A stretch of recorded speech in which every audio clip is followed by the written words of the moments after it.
Ciao a tutti ragazzi, bentornati sul canale, sono le 13, come ogni giorno siamo insieme qui per parlare di calcio. Io stavo riordinando quello che ho portato, ogni volta che devo portare l'album del 90-91 è difficile perché ormai è ridotto a pezzi, ma è importante che io ve lo porti oggi perché oggi parliamo del campionato 90-91 e in particolare del Pisa, perché il campionato 90-91 è l'ultimo ad oggi del Pisa in Serie A. Magari porteremo fortuna alla squadra toscana che quest'anno si candida per essere almeno ai playoff. Chissà che un giorno non possiamo tornare a vederla in Serie A. Voi ve lo ricordate il Pisa in Serie A? Io molto vagamente. Io ho iniziato a seguire il calcio a novembre più o meno del 1990, quindi me lo ricordo, ma me lo ricordo in maniera un po' vaga ormai. Questo è l'album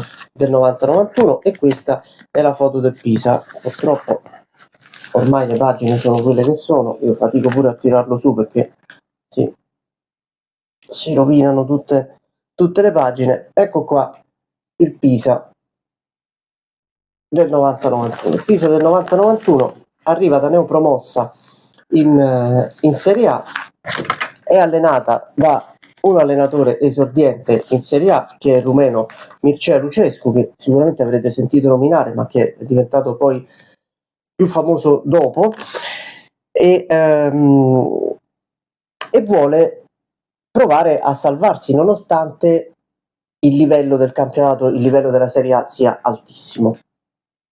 Però ci vuole provare, e anche la campagna acquisti è una campagna acquisti assolutamente di buon livello per quello che è il campionato che vorrebbe fare il Pisa. Intanto i 3 stranieri, voi dovete sapere, per chi non lo ricordasse o non lo sapesse proprio, che quando si potevano schierare e avere in rosa soltanto 3 stranieri era molto difficile che le squadre li sbagliassero. Potevano poi non rendere per il valore che avevano, ma è difficile che si prendessero dei giocatori di livello scarso. Poi vedremo anche nei giorni, nelle settimane successive, degli acquisti completamente sbagliati che sono stati fatti, ma quando già si potevano tesserare più di 3 stranieri rosa, quando il limite era di 3 e ancor prima di 2, le società facevano molta attenzione a chi andavano ad acquistare, e il Pisa in effetti gli acquisti stranieri li indovina. Intanto c'è Henrik Larsen, che poteva giocare sia come difensore che come mediano e che è un danese molto ordinato e anche molto solido. Vincerà con la sua Danimarca gli europei nel 1992, quindi come colonna portante di quella Danimarca, quindi un acquisto assolutamente di livello. E poi ci sono 2 argentini, uno è Antonio Chamot, che ha giocato poi nella Lazio, ha giocato anche nel Milan, ha giocato in Spagna ed è un difensore di alto livello, ma soprattutto c'è Diego Simeone, che è un ventenne che nel 1990 non conosce nessuno, che arriva dall'Argentina e che poi sappiamo chi è, e che fin da subito fa vedere di avere una personalità e un carattere molto superiore agli altri. Simeone è un combattente, un giocatore tra l'altro anche di grande tecnica, un centrocampista centrale ma di inserimento con grande colpo di testa. È veramente un acquisto indovinato. È chiaro che è molto giovane, non può fare ancora la differenza, ma può aiutare tanto quel Pisa che vuole raggiungere a tutti i costi la salvezza. E poi ci sono gli acquisti, diciamo, dall'Italia, gli italiani, e c'è soprattutto Michele Padovano, che al di là di un carattere un po' particolare ha grande talento. Padovano arriva dalla Serie B, dal Cosenza, dove ha fatto diversi gol, e la coppia Padovano-Piovanelli può essere il traino offensivo del Pisa che possa portare il Pisa alla salvezza. C'è poi Maurizio Neri, che ha esperienza in Serie A, anche se da rincalzo con la maglia del Napoli. Insomma, il Pisa ha una squadra che sembra in grado di raggiungere la salvezza. In più Lucescu ha idee, tant'è che il Pisa nelle prime 2 giornate ottiene 2 vittorie. A Bologna 1-0, punizione di Piovanelli, ma soprattutto alla seconda giornata 4-0 contro il Lecce il 16 settembre del 1990, e io vi ho portato Pisa-Lecce di quella giornata lì. Adesso la andiamo a trovare e io vi invito, mentre la trovo, ad andarvi a rivedere, tanto si può trovare in rete, uno dei gol di Simeone, perché Simeone fa 2 palleggi e un tiro al volo, un gol veramente veramente eccezionale. Eccolo qui, Pisa-Lecce 4-0, c'è Simeone qui, Pisa-Lecce 4-0. Il Pisa è la squadra del momento. Perché è la squadra del momento? Perché è una squadra che gioca bene, perché è una squadra che sembra libera di testa e perché è una squadra che ha talento.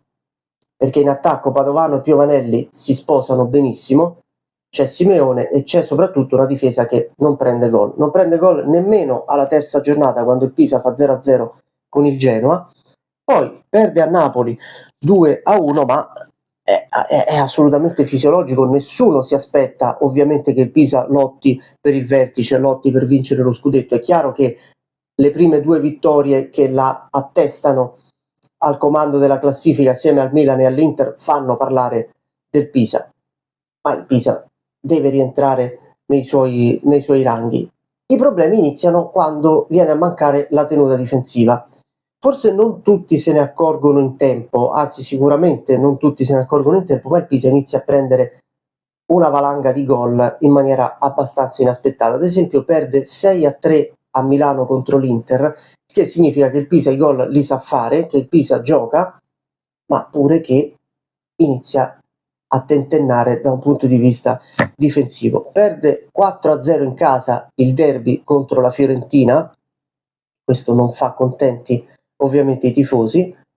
Per il resto però continua a viaggiare a corrente alternata, vince anche degli scontri diretti importanti, ad esempio in casa contro il Cagliari, ed è un campionato che sembra aver già condannato Bologna, Cesena e Cagliari, che fanno pochissimi punti, sono inchiodate già a metà campionato in fondo alla classifica. Il Pisa può giocarsi la salvezza con il Lecce, con il Bari, con quelle altre 2 o 3 squadre che sono in lotta per non retrocedere. Il problema è che alla fine di dicembre si fa male Piovanelli, un infortunio molto grave al ginocchio che priva i nerazzurri di una delle sue bocche, delle loro bocche da fuoco per raggiungere la salvezza, e Piovanelli non si riprenderà più completamente da quell'infortunio, perché tornerà dopo 2 o 3 mesi, avrà un altro piccolo infortunio, insomma faticherà tanto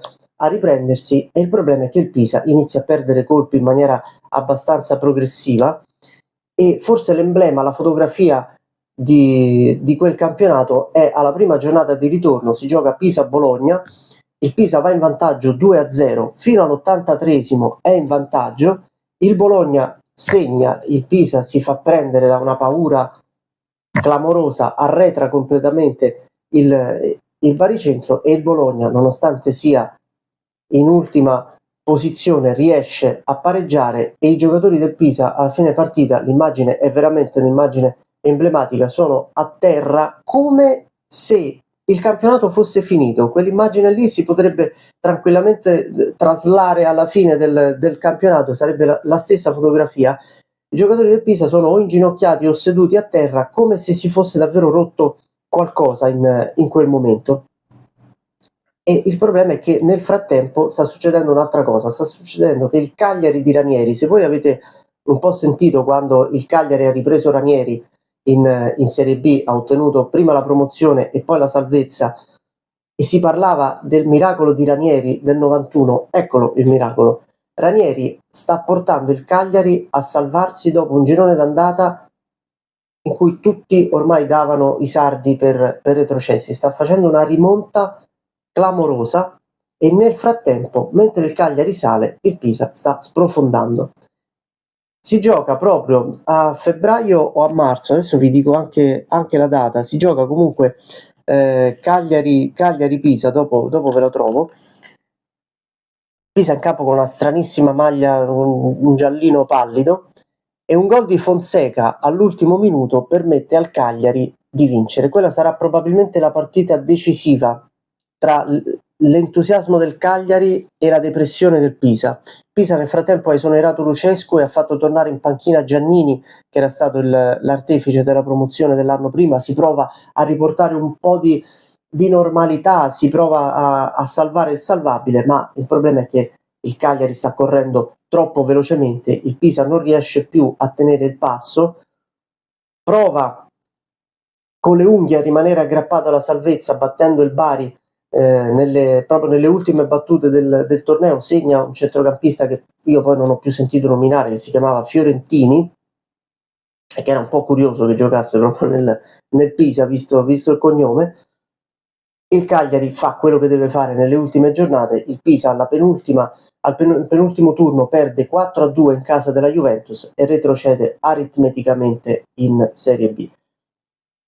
Una retrocessione abbastanza inattesa, soprattutto dopo le prime giornate, ma assolutamente congrua con quello che il Pisa ha fatto nelle restanti settimane di campionato, soprattutto nel girone di ritorno. Non sono bastati i gol di Padovano, che va anche in doppia cifra e si guadagna l'ingaggio del Napoli, poi andrà a giocare anche nella Juventus, con cui vincerà la Coppa dei Campioni, lo scudetto, e il Pisa da allora non è più riuscito a risalire, è andato anzi incontro a diversi fallimenti, uno nel 94 dopo aver perso lo spareggio con la Cireale per rimanere in Serie B, e ha fatto i playoff nel 2008 eliminato in semifinale da Lecce, e soprattutto nel 2022 ha perso la finale dei playoff contro il Monza. Lì si pensava che il Pisa dopo più di 30 anni riuscisse a tornare in Serie A, non è stato così, vedremo se ci riuscirà nei prossimi anni, e sarebbe, dopo oltre 35 anni, sarebbe anche carino rivedere il Pisa nello stadio Arena Garibaldi in Serie A. Vi ricordo di iscrivervi al canale, tanto è sempre gratis, lasciate un like, supportatelo il canale, tanto sta crescendo, e questo anche e soprattutto grazie a voi. Seguiteci sui social, Il Popolo del Calcio anni 90 su Facebook e su Instagram, Il Popolo del Calcio e il blog, e ci vediamo domani. Ciao!